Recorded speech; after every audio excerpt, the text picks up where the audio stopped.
November 12, 2024. The forward operating base in Lisbon is a maze of concrete walls, tucked beneath a derelict warehouse near the docks. The scent of bleach and stale gunpowder lingers perpetually, no matter how many times we scrub the surfaces. I'm here to recharge and file a tactical report that has been 6 months overdue. At 42, I feel the fatigue in every joint. Every step, every turn is a stark reminder of injuries that never quite heal. 20 years ago, my life might have ended in a tedious research job studying ancient Mycenaean civilizations. I was a curious history student in Prague, pursuing medicine only as a hobby to impress a former girlfriend. But fate put me in collision with the first of the soulless, a Class C vampiric family hiding in an abandoned monastery. Since then, I've been Elias Thorne, professional hunter, a frontliner enlisted under the banner of the Aegis Sanctum. In reality, I am a paleontologist trapped in the body of an exhausted mercenary. The Sanctum, the organization tasked with protecting the world from supernatural threats, is a massive, slow, bureaucratic machine, clinging tightly to outdated protocols dating back to the 18th century. While they debate the legality of utilizing depleted uranium silver-tipped rounds, the world outside is changing at a terrifying pace. The things we hunt no longer adhere to the old rules. They are stronger, smarter, and most importantly, they are migrating. They are no longer bound by traditional geographical or ecological limits. This mass movement, though seemingly random, signals a fundamental shift in the supernatural food chain, a territorial expansion, forcing us to fight in glittering urban centers and hot sand deserts, instead of only ruined castles and damp graveyards. I am writing this journal not for bragging rights, but because I need an archive. If the Sanctum fails to recognize this shift in time, perhaps younger, greener hunters can learn from my failures and my few victories. These are 3 prime examples of the ecological and technological warfare we now face. My first realization of this shift came early in 2007, about 5 years into the job. Back then, I still believed everything could be solved by adhering to the standard tactical manual. I was on a simple surveillance assignment, tracking an artifact smuggling ring outside Edinburgh, when an emergency beacon from a remote Highland ranger station rerouted me. The location was a mist-shrouded pine forest near Loch Garten. The problem: a massive creature had dragged a 9-year-old girl named Fiona into the thicket. I was stunned to identify it as a grolak, a particularly vicious variation of the mountain troll. According to Sanctum classification, this species belonged exclusively to the Norwegian or Icelandic ranges. They rely on geothermal heat or extreme humidity. They absolutely should not have existed in Scotland, where the climate was too damp but not cold or rocky enough. This particular grolak stood 9 feet tall, its warty hide caked with natural armor made of rock moss and peat, rendering it almost invisible against the gray landscape. I didn't have the emergency kit, something I have learned to always carry since. Only a standard issue shotgun loaded with iron salt rounds and a handful of magnesium signal flares. Grolaks rely on powerful touch and scent, but they have terrible eyesight in bright white light. I tracked the beast through the bog, its heavy footfalls crushing the peaty earth. When I located the shallow den where it was hiding, I knew I had one chance. I deployed 3 magnesium flares, the kind used for maritime signaling, to generate a searing, brilliant stream of light that exceeded the monster's tolerance. Its roar tore through the cold air. Temporarily blinded, it stumbled, trying to cover its eyes. In that instant, I threw the netting I had prepped, woven from rope treated with arsenic-laced silver, around its hind legs. The silver and arsenic quickly induced a caustic reaction on the troll's flesh. Fiona was found safe, in shock but not badly hurt, in the corner of the den. I completed the mission, but I was severely reprimanded by the Sanctum for violating Protocol 7, using strategic-level poison in a potentially inhabited area, however remote. This incident was the first piece of evidence that old-world creatures were abandoning geographical boundaries. They were migrating for a reason we did not yet grasp. 2 years later, in 2009, I found myself in Hong Kong. The city is a steel and glass network of electromagnetic energy, an ideal location for new monsters to learn how to blend in. I arrived to track an illicit artifact ring but stumbled into a completely different kind of assignment. I was introduced to Marcus Chen, a high-tech CEO who was slowly losing the will to live after encountering a woman in a nightclub. When I met him in his central penthouse, he looked drained, a hollow shell. This was not a classic vampiric draining. The woman was a siren. But 21st century sirens do not perch on jagged offshore rocks waiting for ships. They have learned to use technology as both a cloak and a weapon. She called herself Oracle and utilized frequency manipulation, embedding her vocal signature within the fast-paced, electronic techno music of high-end clubs. She wasn't just stealing life essence, what we call vis vitae. She was stealing neurological data, the mind, the will to survive, the very urge to exist. Victims became functional zombies, continuing to work but completely devoid of purpose. The challenge was approaching without causing a panic and without my full kit. Nightclub security is generally unfriendly toward suitcases full of silver, arsenic, and holy water. I wore an expensive suit and blended into the VIP section. I always carry a flask of holy water infused with deep sea salt. I learned the Grolak lesson. Adapt to the monster's ecosystem, and a small, pure silver-framed mirror. When confronted, she looked stunning, shimmering under the neon lights. She attempted to use her sonic frequency to paralyze me. A low-frequency screech buried beneath the booming music. I immediately flipped open the silver mirror. Honest metal, especially pure silver sourced from volcanic mines, forces the true form to reveal itself. Under the strobing neon, the disguise collapsed. Oracle shifted into a hideous, scaly creature, like an enormous sea eel, its face shriveled like a mummy. I chanted an energy-sealing ward based on ancient Greek scales and splashed the flask of salted holy water onto her face. She shrieked a high-pitched sonic blast that shattered a pane of the club's reinforced glass before dissolving into a humid, saturated vapor. This was proof of evolution. Monsters were not just moving, they were adapting to the urban environment and weaponizing our own technology. I noted, consecrated seawater is 3 times more effective against aquatic/semi-aquatic entities than standard holy water. The most recent mission came not through the Sanctum's encrypted system, but via postal mail. It was a handwritten letter from an old rancher named Don Ricardo in the Pampa region of Argentina. He wrote that his land was sick. It was the kind of sickness that modern medicine couldn't diagnose. I arrived at Estancia San Martin to find a vast, circular dead zone amid fertile grassland. The soil was barren, and not a single creature, not even insects, dared trespass. Every night, a flock of cuervos de dolor, crows of sorrow, arrived. These were not just mundane ravens infected with blight. They were malicious spiritual entities born from historical pain, betrayal, and violence buried deep within the earth. The estancia had once been an old plantation, the site of massacres of indigenous people and forced labor in the 19th century. The cuervos didn't just spoil the crops. They attempted to sow despair and incite violence among Don Ricardo's family. Spouses arguing, children rebelling for no reason. This was not a physical or energetic problem, but a deep spiritual issue related to place and history. I undertook a 3-night cleansing ritual, focusing on placating the earth's sorrow. I had to exhume artifacts that had been buried. Rusted iron spikes, ancient manacles, and bone fragments.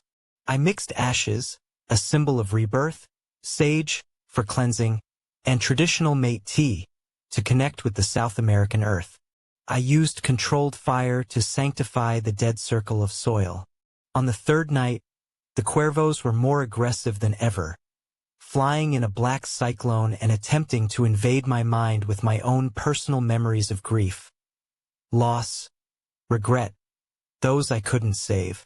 I had to focus my entire will, drawing on the protection of history and the land's own stubbornness, to complete the sealing rite. Finally, the crows of sorrow vanished, not dissolving into smoke, but simply ceasing to have a reason to exist. The soil began to show signs of revitalization hours later.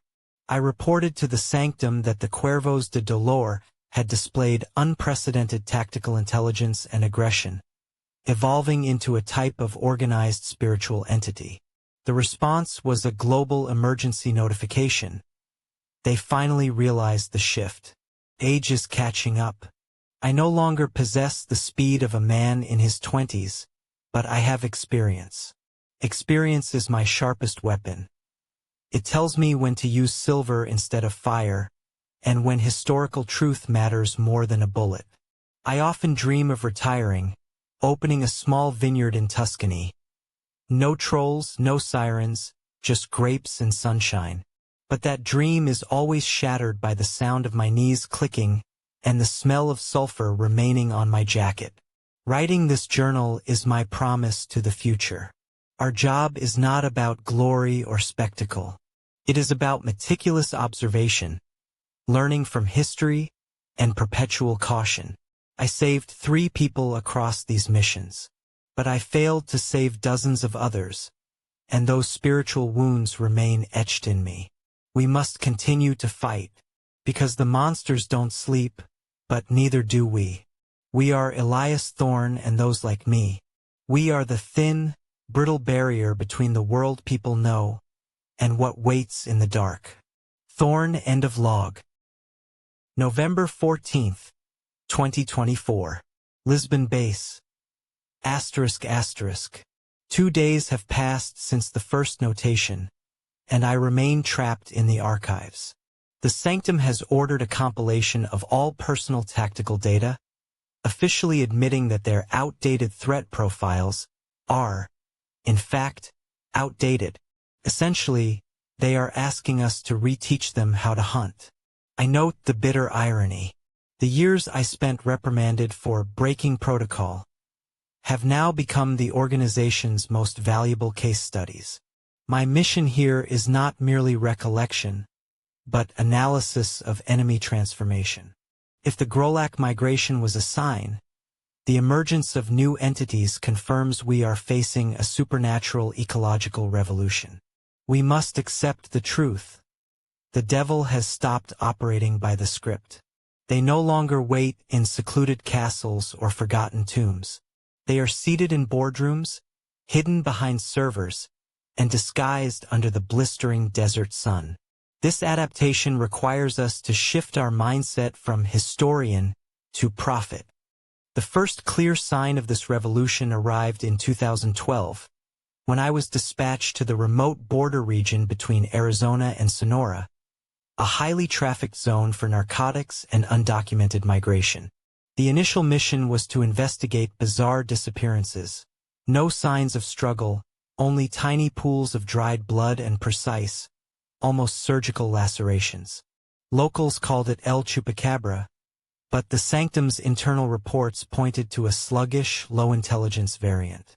When I reached the Aguila Ranch, I discovered what I termed the sand mimic. The creature stood nearly 6 feet tall, with long, slender limbs and skin that was almost translucent, reflecting ambient temperature perfectly. It didn't act like a feral beast. It had learned human movement patterns. It mimicked the footprints and gait of patrolling border agents, even replicating the thermal signature of a man carrying a heavy backpack. It was using camouflage not to hide, but to infiltrate. Conventional weapons, silver rounds, fire, or holy water were useless. The sand mimic did not rely on brute strength, but on surgical efficiency. I had to change tactics entirely. Based on its semi-transparent nature, I deduced its nervous system must be sensitive to environmental distortion. I utilized thermal decoys combined with a focused, high-frequency ultrasonic emitter, disguised within a medical supply box.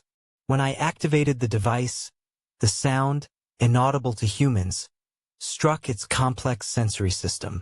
The creature let out a hideous shriek, its translucent form warping, revealing faintly glowing green internal organs. Capitalizing on its temporary paralysis, I used a specialized chemical acid solution, actually a refined ancient antivenom formula, pumped into rubber rounds, targeting its major joints. The fluid rapidly dissolved the semi-transparent dermis, causing it to melt into an organic sludge under the extreme desert heat. This was the clearest evidence yet of our enemy's evolution in tactical intelligence. They are no longer attacking randomly. They are studying our logistics and behavior. Without sensory disruption weaponry, that mission would have ended with me as the next casualty. 6 years later, the battlefield moved from sun-scorched earth to the sterile heart of global finance. In 2018, I was emergency summoned to London City following a string of high-profile suicides. The victims were young, wealthy, successful financial traders, outwardly free of psychological issues. They didn't kill themselves over losing money, but due to a paralyzing, inexpressible terror. I recognized this was not the work of a classical siren or succubus mere life force drains. This was a new entity, one I labeled the Silent Auditor, a Type A2 avarice entity that feeds on potential. It did not require blood. It sucked the will, leaving its victims to self-terminate in fits of economic or social panic. Its refuge was the white noise of high-speed trading floors and the server farms nestled in the basement of the central bank. Tracking this entity in a modern urban environment was an unthinkable challenge. I couldn't use overt magic, couldn't use fire, and most importantly, I could not destabilize the global financial market. The solution had to be internal, infiltration-based, and silent. I posed as a high-level network technician, carrying electromagnetic field disruptors, EMF disruptors, disguised as mobile phones and Wi-Fi boosters. My weapon was religious sound. I took ancient Gregorian chants, one of the most spiritually potent tools against secular spirits, and converted their frequencies into specific, low-wavelength digital noise. The aim was to create a supernatural resonance, a violent clash between 21st century insatiable greed and pure medieval faith. In the cold underground server room, as I activated the system, the air grew instantly heavy and frigid. The digital frequency enveloped in the chant created a silent scream.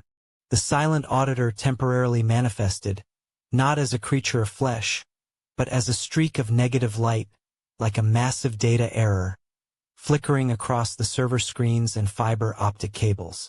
It tried to seize my mind, transmitting an overwhelming sense of ultimate despair.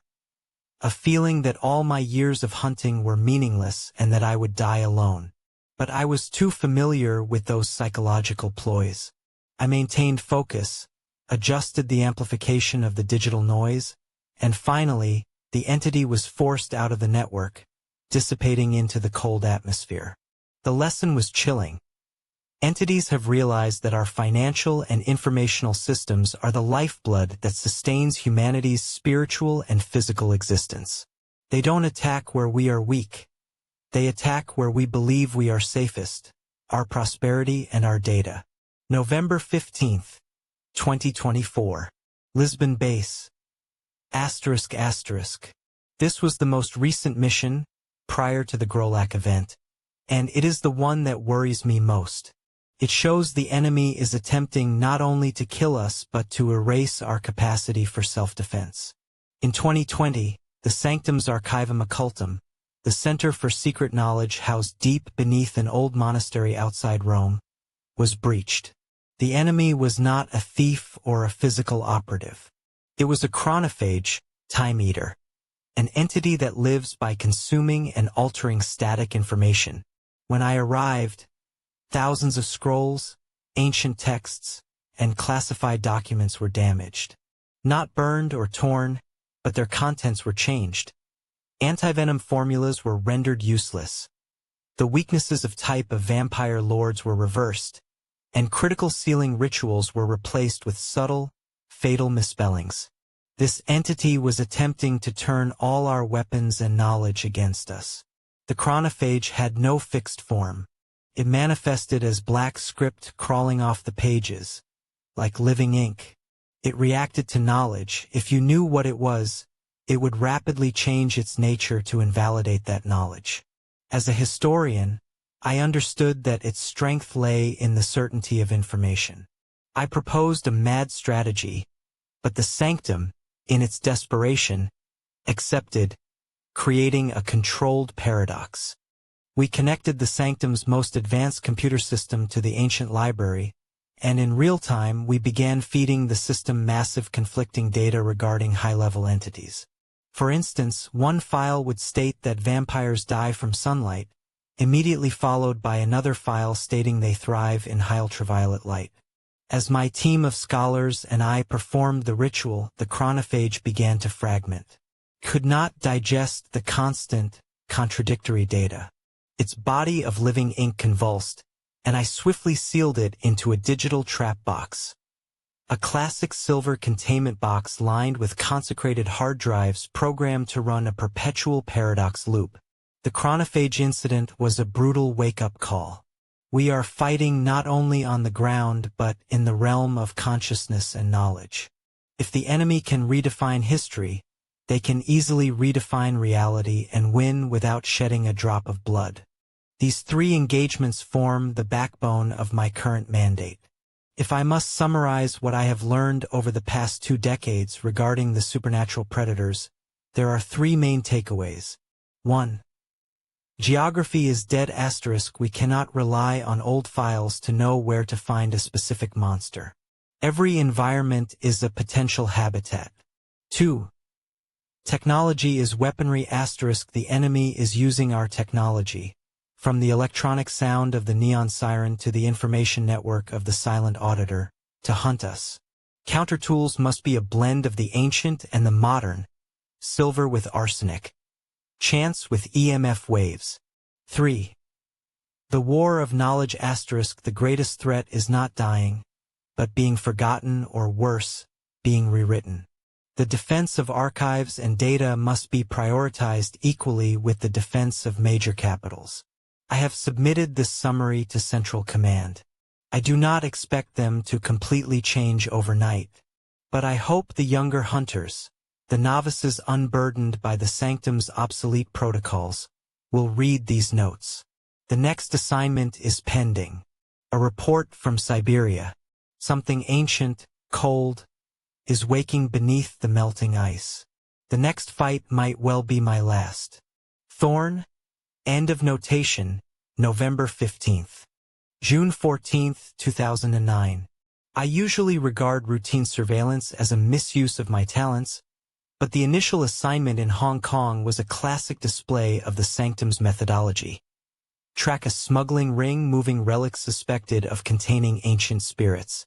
Yet, the city's humid, salty, and suffocating air quickly told me I was looking for the wrong kind of ghost. Hong Kong was not an old temple where spirits lay buried. It was a vast technological greenhouse where archaic creatures were learning how to bloom under neon light.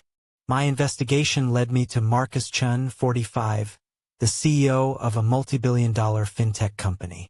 When I met Chun in his penthouse overlooking Victoria Harbor, he was no longer a successful individual. He was a walking corpse awaiting decomposition. His eyes were empty, his will to survive nearly non-existent. He still ate and breathed, but the drive to think, create, or even worry had been completely drained. His personal physician called it peak exhaustion syndrome, but I knew better. The ancient relic smuggling mission had become the perfect cover for a different kind of hunt. My inquiries indicated that Chan had met a woman named Lyra, an alias, at an upscale nightclub called The Abyss several times in recent months. The siren is one of the monsters I find most irritating, perhaps because of their artistic deception. In mythology, they used exquisite song on rocky shoals to lure sailors to their deaths. But that requires proximity to the sea and a society reliant on maritime traffic. The modern siren needed a new battlefield. Oracle, that was the name she used in the virtual dossiers, had replaced the sound of ocean waves with the searing, pervasive bass of techno music. She didn't just sing. She manipulated auditory frequencies. She worked as a producer at the club, fine-tuning the massive speaker system. Her true vocal frequency was set below the threshold of human hearing, infrasound, cleverly layered into the pulsing dance track. It caused not a romantic allure, but a neurological hypnosis, paralyzing the center of will in the cortex. She didn't need blood. She needed will. She was stealing neural data, the ability to make decisions, the capacity to dream, the intentionality of being human. And for the ultra-wealthy, she could harvest the richest crop. I recognized the danger immediately. This was not just geographic migration. This was technological adaptation. Monsters were using our own weapons against us. To gain entry to the abyss, a venue whose security was more thorough than a Swiss bank, I couldn't carry so much as a small silver knife. I had to become one of them. A collared gentleman, exhausted by his work, searching for distraction. I customized my field kit. First, the silver mirror asterisk instead of a large looking glass. I used the backside of a solid silver business card holder, etched with an ancient Greek sealing symbol. Silver is an honest metal. It will not accept illusion. This compact size was perfect for a jacket pocket. Second, the custom holy cocktail asterisk simple holy water from a local church would be insufficient. Sirens are creatures of the deep ocean. To counter her origins, I needed a sharper chemical reaction. I took deep-sea salt harvested from the Mariana Trench, pulverized it, and dissolved it into holy water blessed by Orthodox priests. I carried this mixture in a titanium hand sanitizer spray bottle that looked conspicuously high-tech. This mixture wasn't merely holy. It carried the pure antagonism of the deep ocean against creatures who had betrayed their origin. I entered the abyss around 2 a.m. The air was thick with expensive perfume, sweat, and the chest-rattling bass. Oracle, or Lyra, sat at the DJ booth, not controlling the music but mastering it. She looked terrifyingly mundane. A red silk dress, slick black hair, and a cold smile. But her eyes, though glittering under the lights, lacked the reflection of light. They only absorbed it. I sat at the bar, not far from her, struggling to resist the silent infiltration of the sonic frequency. It began as a dull ringing in my ears, then morphed into a crushing heaviness in my stomach. Every memory of my purpose, of those I had to protect, seemed utterly pointless. Asterisk, why fight? Rest. Just sit still. Forget the pain. Asterisk, the whispering voice wasn't entering my ears. It was coming from within, a direct assault on my consciousness. I had to move before my will completely dissolved. I waited for the moment when the electric blue neon lights above the DJ area peaked. I stood walking directly toward her. Her security, two massive men with earpieces and vacant faces, instantly moved to block me. I had no time for negotiation. I slammed the silver business card holder down hard onto the DJ console surface. The metal immediately made contact with her skin. The electronic music died an abrupt, shocking death. The illusion ends, I growled. The instant she looked into the silver mirror, her magical camouflage broke with violent force. The soft, white skin was instantly replaced by dark green, slimy scales. Her black hair dissolved into a mass of mucus tendrils, and her mouth stretched into a monstrous maw full of jagged, serrated teeth. She was no beautiful mermaid. She was a deep-sea creature, like a massive sea eel, writhing and hideous, standing at least 10 feet tall as the glamour collapsed. Her rage transformed into a physical sonic attack. A horrifying, ear-splitting shriek burst forth. No longer a hidden frequency, but a pure scream. Shards of reinforced glass around the VIP section exploded into thousands of fragments. Felt like a metallic hand crushing my inner ear. I acted on instinct. Though stunned by the pain, I reached into my jacket pocket and pulled out the titanium spray bottle containing the holy cocktail. I squeezed the nozzle hard. The deep-sea salt-infused holy water erupted in a salty mist, striking Oracle's slick scales. The chemical reaction was instantaneous. If normal holy water caused mere pain, this mixture caused complete devastation. Her scaled skin began to smoke and fizz like sulfuric acid hitting weak metal. The shriek shifted from fury to absolute, agonizing pain. She stumbled backward, trying desperately to escape the liquid that was burning her away. In her final seconds, Oracle used her remaining ability, not to attack me, but to disappear. She collapsed into a puddle of humid, salty, fetid smoke, diving deep into the city's drainage system. I stood there amidst the wreckage, the interrupted bass and flashing neon lights illuminating the floor of broken glass. I had saved Marcus Chen, though it would take him years to recover his agency. I slipped out of Hong Kong before the police arrived. I had failed the original mission regarding the artifacts, but I had gained a far more valuable lesson. The evidence was irrefutable. Monsters are evolving. They are not merely migrating to new environments. They are assimilating technology. Sirens are no longer creatures of island lore. They are digital predators. They are learning to exploit our complex networks of information and sound. I filed a detailed report to the Aegis Sanctum, specifically highlighting the new holy water formula. I included a personal note, *, to defeat creatures born of the sea, we must use the sea's own enmity against them. The addition of consecrated deep-sea salt to our countermeasures is mandatory. Their adaptation demands our ingenuity. This mission not only deepened my understanding of the changing world, but changed how I prepared for every confrontation afterward. Since Hong Kong, I never trust a classic weapon unless it has been adjusted by modern technology or chemistry. The hunter must be chemist, physicist, and historian all at once. ##### Part 1. Elias Thorne and a Changing World. November 12, 2024. I am safe at the Lisbon Forward Support Base. At 42, I feel the exhaustion deep in my joints. 20 years ago, I was just a curious history student in Prague, pursuing medicine as a hobby, until I ran headfirst into the first Soulless, a family of Class C vampires. Now, I am Elias Thorne, a professional hunter, a frontline operator, for the Aegis Sanctum. In reality, I am a paleontologist trapped in the body of an exhausted mercenary. I keep this journal not for bragging rights, but because I need an archive. The world is changing. The things we hunt no longer abide by the old rules.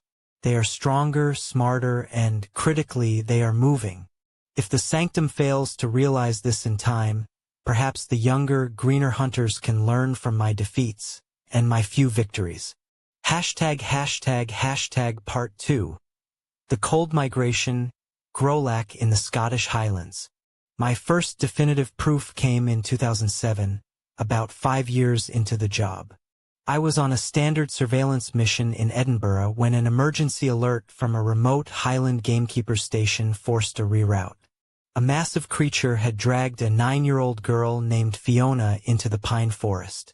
I was stunned to realize it was a Grolac, a particularly vicious variation of troll. This species belonged exclusively to the mountain ranges of Norway or Iceland, They should not exist in Scotland. This specific growlac stood 9 feet tall, its skin mottled and covered in thick patches of rock moss and peat, forming natural armor. I didn't have my full field kit, only a standard issue sidearm and a handful of magnesium flares. I tracked it through the bog and freezing outcrops, knowing growlacs have poor sight in bright light. I used 3 magnesium flares to create a blinding, searing hot flash, temporarily stunning the beast. While it stumbled and roared, I bound its legs using a snare woven from arsenic-laced silver wire. Fiona was found safe in a shallow den. I was severely reprimanded by the Sanctum for violating Protocol 7, but the incident was the first concrete evidence that creatures belonging to the old world were abandoning geographical barriers and seeking new habitats. They were migrating. #### Part 3 Urban Adaptation. The Neon Siren in Hong Kong. 2 years later, in 2009, I was in Hong Kong tracking a black market operation dealing in forbidden artifacts. I was introduced to Marcus Chen, a high-tech CEO who was rapidly losing the will to live after encountering a woman at a nightclub. He looked entirely drained, a walking shell. The subject was a siren. But the 21st century siren no longer sat on jagged coastal rocks. She had learned to weaponize technology. Calling herself Oracle, she utilized auditory frequencies hidden within the techno music of high-end clubs. She wasn't just stealing vitality. She was stealing neural data, the mind, and the will to survive. I couldn't carry a full kit into the club's VIP area, but I always keep a vial of holy water steeped with deep sea salt and a small, pure silver-framed mirror. When confronted, she attempted to use a sonic frequency to paralyze me. I immediately opened the silver mirror. The honest metal revealed the true form. Under the strobe of neon lights, I recited an incantation and splashed the consecrated water. The glamour collapsed. Oracle shifted into a hideous, scaled creature, like a massive sea eel, letting out a shriek that shattered a pane of tempered club glass, before dissipating into wet smoke. This was proof of evolution. Monsters aren't just moving, they are adapting to the urban environment and weaponizing our own technology. Deep-sea consecrated salt water, incidentally, proved 3 times more effective against her than simple holy water. #### Part 4 The deeper threat, Cuervos de Dolor in the Argentine Pampa. A more recent assignment came via post. A handwritten letter from an aging ranch owner named Don Ricardo in the Pampa region of Argentina. He wrote that his land was sick. I arrived at Estancia San Martin to find a wide, circular patch of dead ground in the middle of his fields. Every night, a flock of Cuervos de Dolor, crows of grief, descended. These were no ordinary carrion birds. They were malevolent spirits born from historical pain, betrayal, and violence deeply buried in the earth. The estancia had been an old colonial plantation, the site of massacres and cruelties. The Cuervos didn't just ruin the crops. They actively sought to sow despair, leading to violent outbursts among Don Ricardo's family. This was not a physical problem, but a profound spiritual issue tied to the land itself. The hunt for a troll or a battle with a siren requires muscle, tactics, and physics. The job at Estancia San Martin was a different kind of war. It was a confrontation with history, with unhealed agony. When I arrived, the Pampa was beautiful but desolate. Yet, centered among the wheat and dry grass was the half-acre circle of death. This was a geopathic wound, where the earth itself had become diseased from centuries of absorbing too much human violence. Don Ricardo didn't speak of ghosts, but of utter despair and senseless arguments. "They are not ruining the harvest, Thorne," he croaked. "They are ruining us. My son struck his wife over a minor mistake. My daughter tried to run away twice this week. I cannot sleep. I just stare into the dark and remember things I tried to forget since I was 10. I observed them the first night. They were not merely black. They were the absence of light, blurred shapes circling above the dead earth. Their caws were not typical bird cries. They were sharp, like the sound of tearing metal, infiltrating the mind. They attacked me immediately with emotion. As they flew over, I felt a tidal wave of acute anxiety, a sudden thought about the utter futility of my life. They were psychological warriors, and their presence proved that the newest threat was not material but mastery over soul manipulation. To counter such a metaphysical threat, silver bullets were useless. Ritual was required, and ritual demands historical precision. Don Ricardo and I dug into the accursed ground. We found the anchor points of the pain. Rusty iron nails likely used for punishing slaves, a fragment of an old copper shackle, and 3 small human bones, perhaps from an abandoned child. These were the conductors keeping the historical pain fresh. I prepared a counteragent. I mixed cleansing sage with traditional mate leaves, a local herb symbolizing community and bonding. I ground fragments of consecrated silver, a neutral metal untouched by sorrow, into dust and mixed it with the ashes of the unearthed artifacts, which I had burned in a portable kiln. The final night was the ultimate fight. I built a large sealing circle around the geopathic wound and began the controlled burn. The fire had to be clean and intense, fueled by the prepared herbs. As the flames rose, the cuervos materialized, more numerous than ever. Their screeches became deafening, aimed not at my ears but at my bone hollows and my consciousness. The psychic assault began instantly. They didn't show me the horrors of the old plantation. They projected into my mind Elias Thorne's personal failures. I saw the face of Sarah, my partner who died in a Budapest skirmish in 2017. I heard her screams, blaming my delay. Asterisk, you can't save anyone, Elias. You're just a scholar playing with a gun. Asterisk, I saw my father on his deathbed. His disappointed expression because I had abandoned medical studies for fancies. Asterisk, what have you done with your life? You are a failure. Asterisk, these memories, deeply buried under layers of professional detachment, were excavated and amplified 1,000-fold. The sense of grief, regret, and utter despair rose like a rogue wave, threatening to drown my will. I realized their true aim.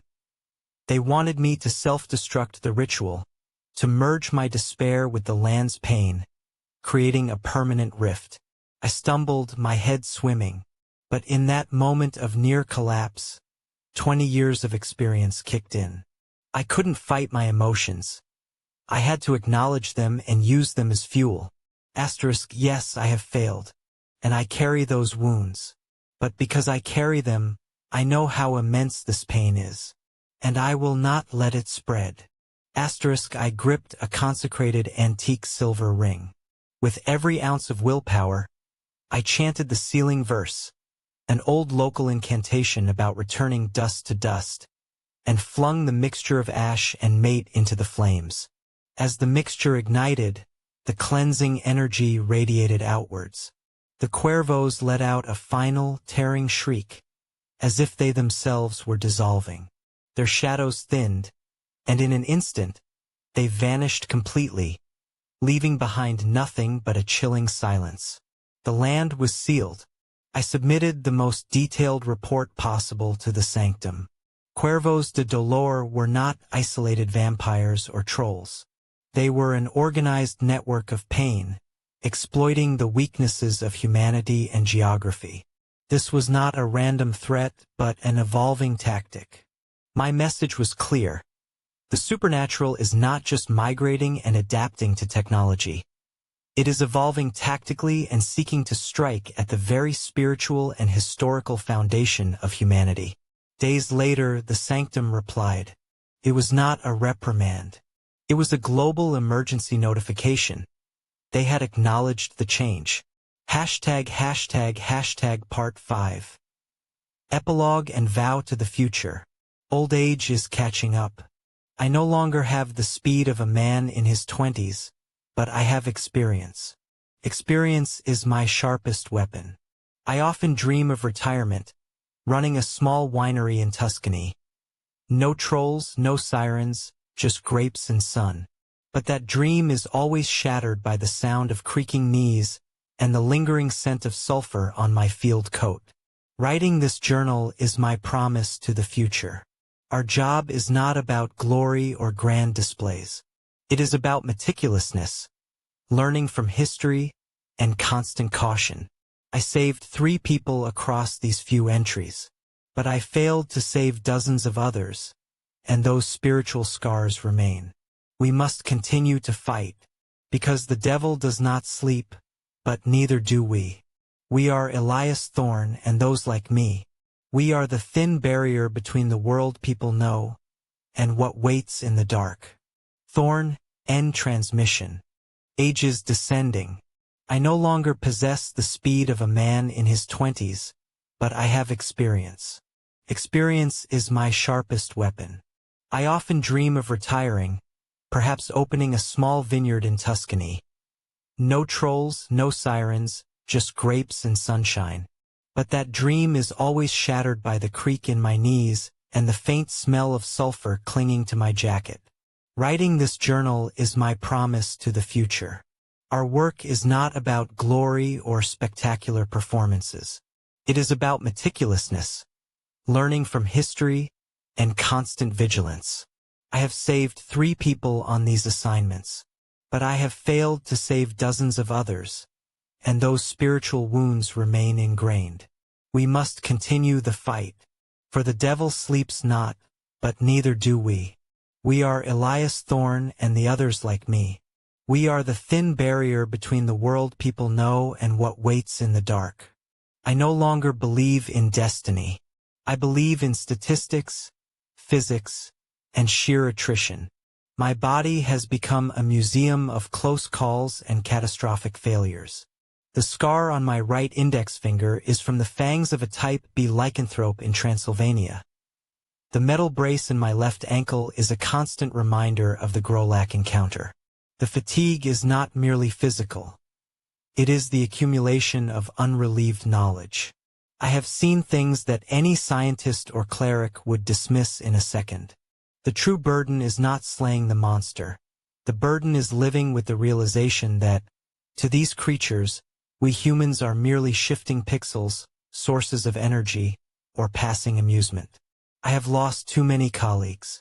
The majority died following protocols blindly, or worse, due to the youthful arrogance of believing new strength could overcome old history.